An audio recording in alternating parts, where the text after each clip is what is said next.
First, you click on the assignment module you wish to include the assignment in. Next, you choose the assignment. Note you have different types of assignments and content that you can place within this tool. Once again, we're going to click Assignment. You give the assignment a new name.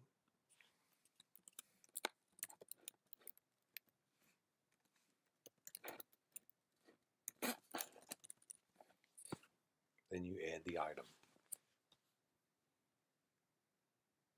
Once the item has been assigned, make sure that both your module and your assignment have been published so your students can see it. Click on Assignment 1, hit the Edit, and this is where you can begin to put information within your assignment. And we need to edit it, so we're going to click on the pencil so that we can edit it. And we're going to talk about all of the things we can do in an assignment. So here's where you would build for your students what it is you want them to do. And you get the rich content editor, right? And you have your new tools in there now too, because you just added in more tools. If they're ever not all showing up, I have this blue V. Does anyone else have the blue V? Okay. All right. The blue V just means you have more tools. Okay. So if you added a lot, you've got more tools down there. So when we go in and we create an assignment, we want to think about what is it that our students need to do. So in here is where you would give directions. You could put links to information. Maybe you're going to insert files in here that you want them to view. All right, anything that you have uploaded into your course. Remember that content's going to live over here on the right-hand side of your page. And you can insert any of that stuff into an assignment. So let me show you an example. I'll show you a couple of examples of assignments.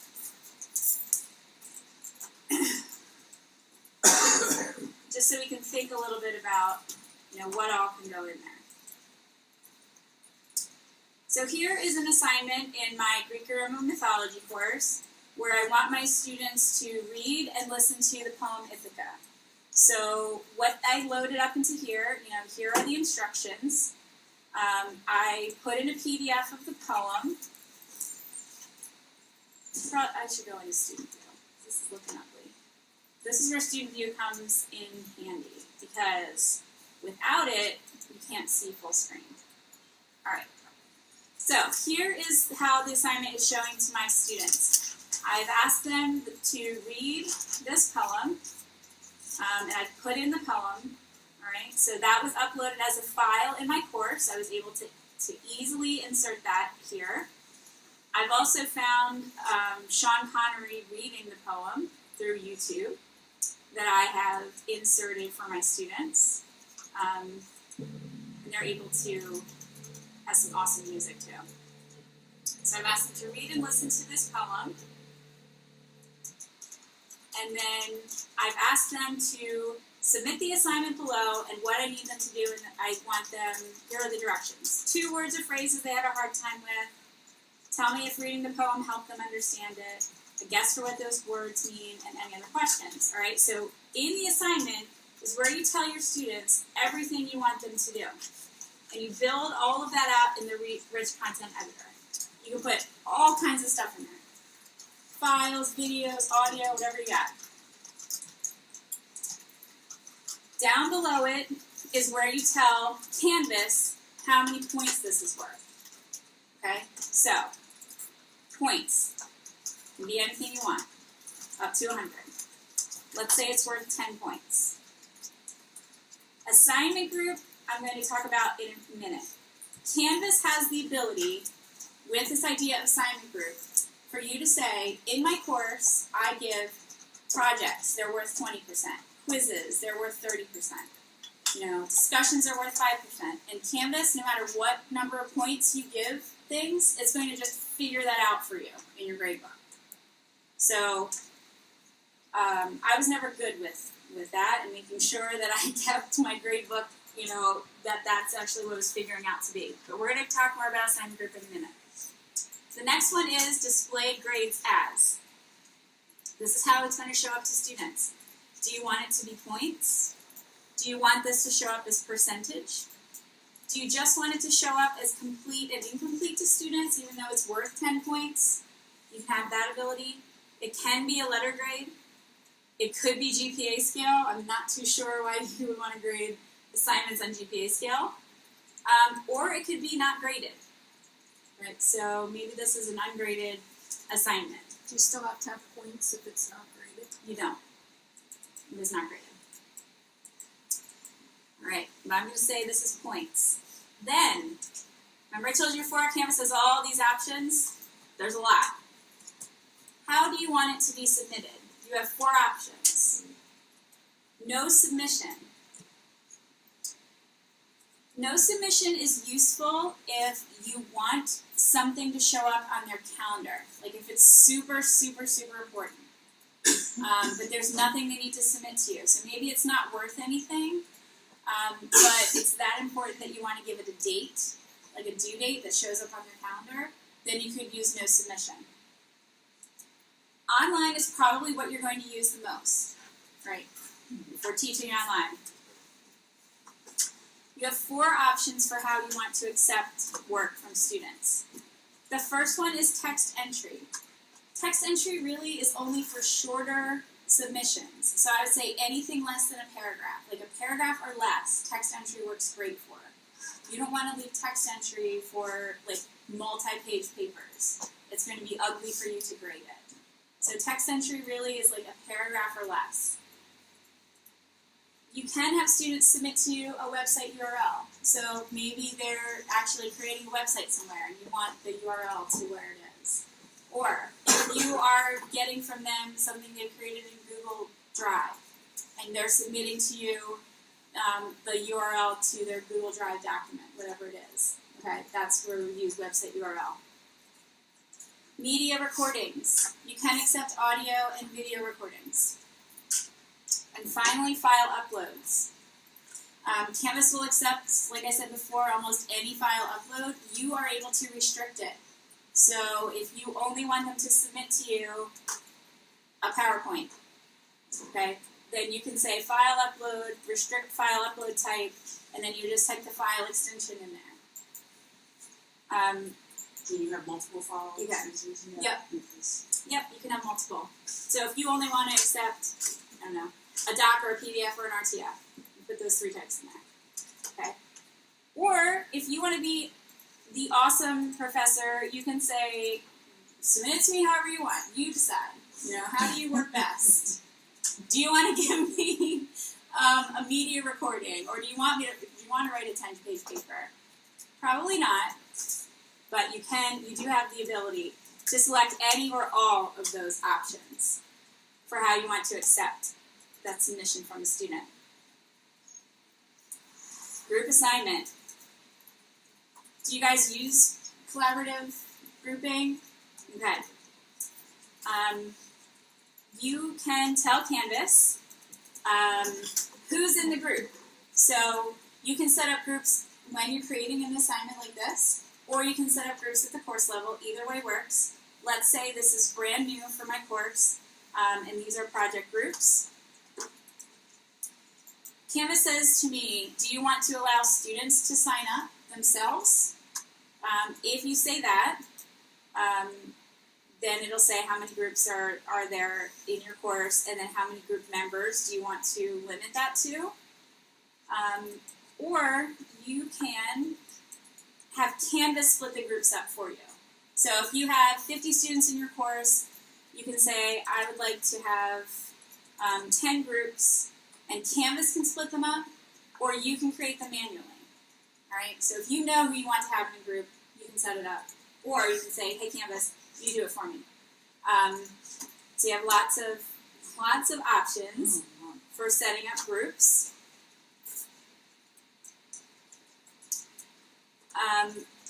Once you do, if you are giving a group assignment, you can assign grades to each student individually. So I know that can be a concern. When we do have group projects, are we letting, or is one student going to take like the brunt of the grade, even because they did, they didn't do the work, but they're still getting the grade? So you can assign groups, can make a group assignment. You can require peer reviews. So is that something that any of you use? Yes. Peer review. Okay.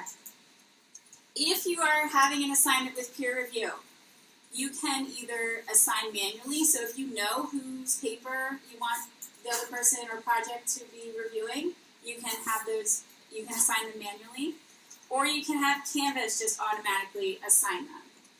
So if you don't want to be bothered with that, and it doesn't matter to you, you just want the peer reviews to happen, all you need to do to say for that is how many reviews each person needs to do, and then when you want them to be assigned.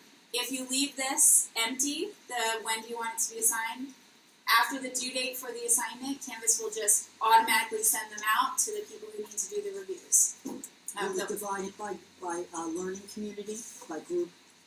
If you have it set up by group. Yeah. Okay. Yes. Mm-hmm. And they can be anonymous. So if you have that set, the person who, like if my paper is being reviewed, I wouldn't necessarily know who did it.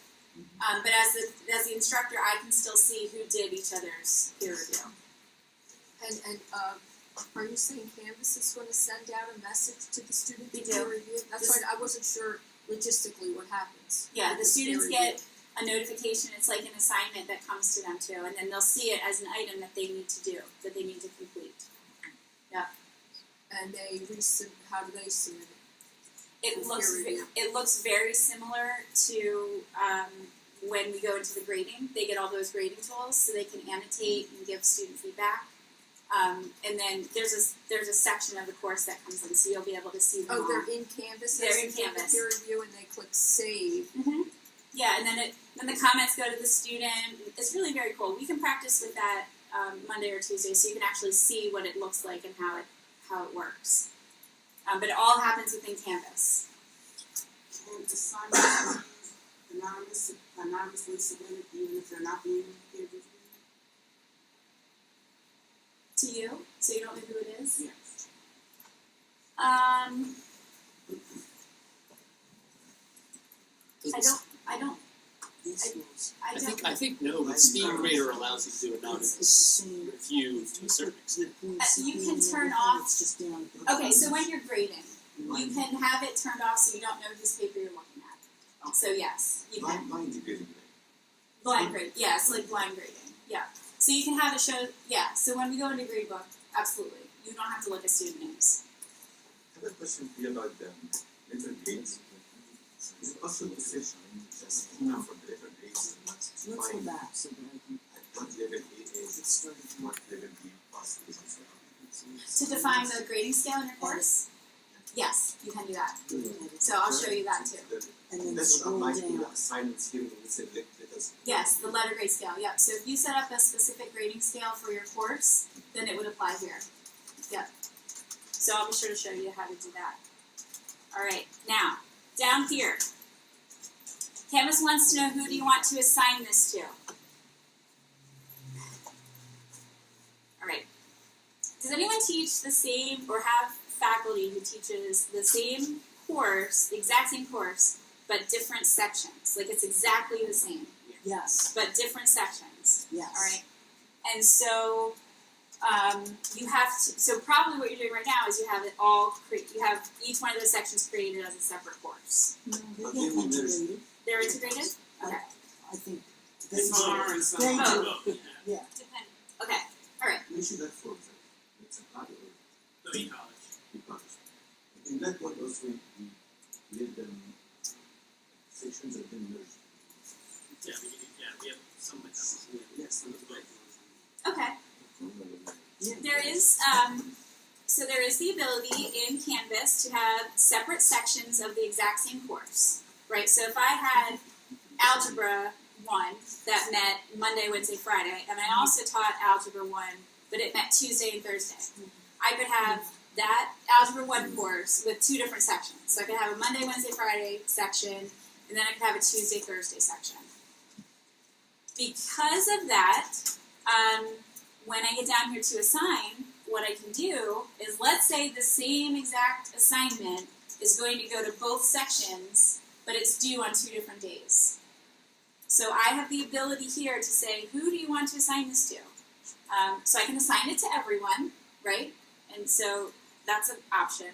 Or I can assign it to the different sections, and you can keep adding down here different due dates for different groups of students in your course. You could even, if a student needs an extension on an assignment, give them a separate due date. So you're able to do that from here in this assign area. So that's why, it's going to default to assign to everyone, but that's why you see this add button down there. Because you can differentiate due dates for the students in your course, either by section or by individual student. So I could basically, if I wanted to, I could almost build 2 courses at one time. Yes. Or the assignments for 2 courses at one time. You could. Yes. Yep. Absolutely.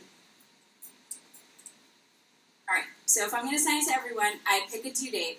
Now, as soon as I pick a due date, what's going to happen? What did I tell you this morning? It's going to go on the calendar, right? So that's going to go on the calendar. And the syllabus. You guys are listening. This is so much nicer than teaching K-12 teachers who don't want to be there. I'll just say that. Oh, really? They don't want to be. You know what? Because when they bring me in, the last day before summer break. The last 2 weeks of my life has been, here's Erin, your campus trainer. Sit through this 6-hour training and then you can go home for the summer. So it has not been awesome. All right. You don't need to hear that though. All right. Due date. Then you get this available from and to. Now I love this. So if I have a quiz, let's say, and the students know the quiz is coming, it's only going to be available for them for 1 day. So if it's due on the 10th, which I picked up here, I don't want it to show until the 9th, and then they can only keep doing it till the 11th. Alright? You don't have to select an available from and to date, but if you do, even if it's published and you select available from, the students will know it's coming. They won't be able to see it or submit it until that comes past. And what happens with the available until date, if that date comes and goes and they didn't submit it, they're not going to be able to submit it anymore. If they try to, it's going to give them a little box that says, sorry, the due date for this has come and gone. You are not able to submit it anymore. And then it will never cross off on their calendar, and it's going to bug the ever-loving crap out of those kids, right? You don't make your until date the same as your due? You can. I was just being nice. Well, so sometimes what I would do is say, it's due Friday, but I'm going to give you the weekend. So you don't have to, but that's why I did that. If you put the due June 10th, but no availability, they can't get at it? Nope. If I put it due, if I leave it just like this. Yeah. It's due then, and I don't fill in the available from and to. Right. They can see it at any time after it's published, and they can continue to submit it too. Oh, so they can get at it? Yep. They can get it at any time? Yes. Before the 10th? Yes. And even after the 10th? And after it. But you're closing it, you're saying it's due by then. If And you're grading them down. I can grade it down, sure. So if I say it's due here, and they turn it, and I'm going to still let them turn it in, and then I go in to grade it, and I take off points for late grading, I can certainly do that. Or, I could be, I'm not going to accept late work, so you can't even submit it anymore. That's what this feature does here. Is it shuts it down for the student. They can still see the assignment, they can't submit it.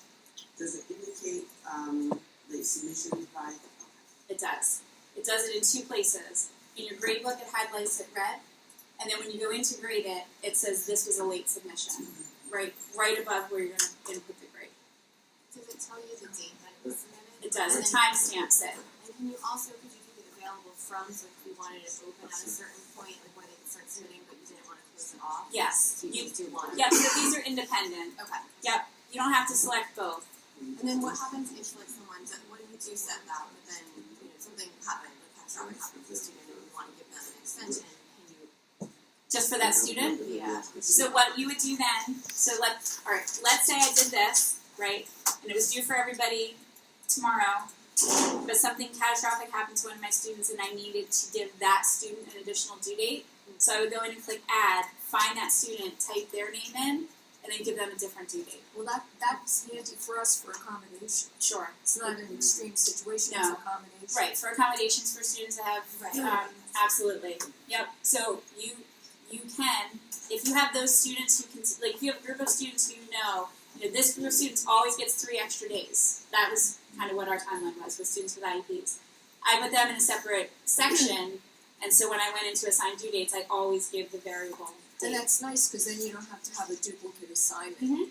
You have the same one, it's not extra work. You just, Exactly. are you saying who? names in that box You can. you assign to? Yes. Yep, so this assign to box, any students who are enrolled, their names will appear. You can type names in. Oh, he's not in my class. Because this is, I'm in the other environment. Yeah, I'm not in the class where you guys are in. Alright, what this also means is anyone who isn't assigned to this is not going to see it. So, if you do have differentiated assignments, let's say you had a group of students and they needed extra work because they didn't understand the concept that came before it. You could just put those students into a group and assign it only to them. No one else would see it.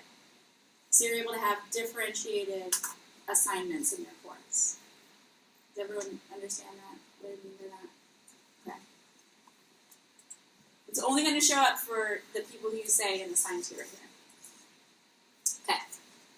When I get down to the bottom and I have an assignment that's awesome and I love, I have 3 options. Click cancel. Well, I don't want to do that. That's going to make everything go away. Okay? And then you can either just save it. Alright, if you just save it, you'll have to come back later and publish it.